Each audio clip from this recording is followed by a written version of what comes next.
Mr. Mulvaney, you indicated in your statement that reducing lower priority non-defense discretionary spending was going to be a core of this budget's success.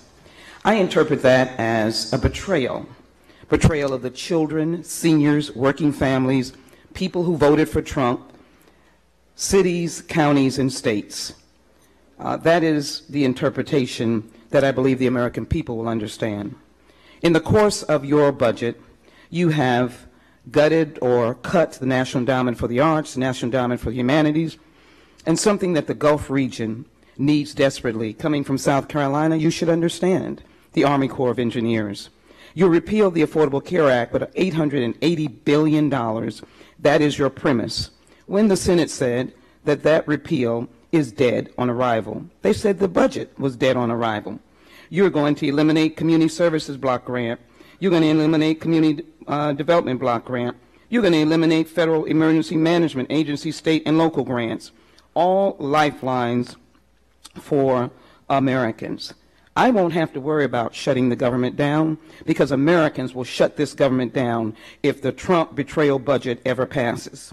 So let me ask you these questions, and as I do so, let me remind my fellow Texans that they get $70 billion from the federal government for their budget, and they just balance their budget on the $70 billion from the United States government, federal government, of which you will eliminate.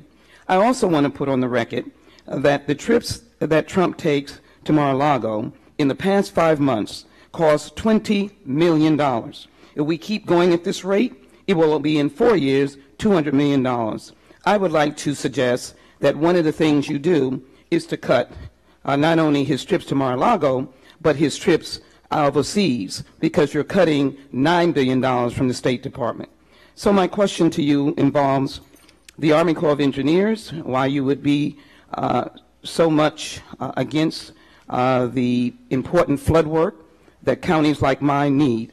Number one. The other question is, I want to ask about a letter you wrote last week to the Director of Office of Government Ethics, Walter Shaw. The letter appears an effort to try and shut down the investigation of Trump giving waivers to so many billionaires who's working in his administration, number one. Number two.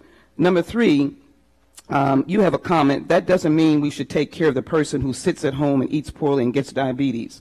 Are you saying that you support a health care plan that makes distinctions between the deserving ill and the undeserving ill in deciding who can get federal support and how much? Is that why you have the audacity to cut $880 billion out? My third question is, Director Mulvaney, is it reasonable to assume that the budget includes a $1.4 trillion or more in cuts to Medicaid? And I just met with the state of Texas. They are begging for their Medicaid so they can provide for the poor in their state. I'd appreciate you asking the question, and would you answer the question, are you betraying those who voted for Trump looking for a lifeline, and are you betraying the American people? Thank you, Congressman. In reverse order, are we betraying the American people? No. In fact, we believe that getting them to 3% growth is giving them exactly what they wanted when they elected this president. Is it true or untrue to state that we cut $1.4 trillion from Medicaid? That is untrue for the reasons I've stated earlier. Regarding my statement last week on diabetes, I was speaking at a health care conference. What I was trying to do is draw a distinction between type 1 and type 2. But you did say it. Again, I'm trying to put my comments into context, ma'am. I'm aware of the difference between type 1 and type 2 diabetes. On the OGE... But you're not a doctor either. I'm not a doctor. Are you?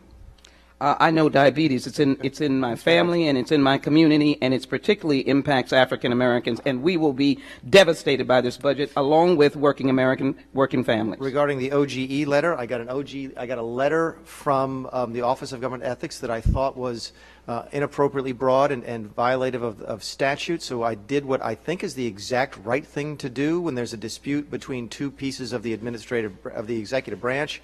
We referred the matter to the Department of Justice and the Office of Legal Counsel, which I think is the statutory thing I'm supposed to do.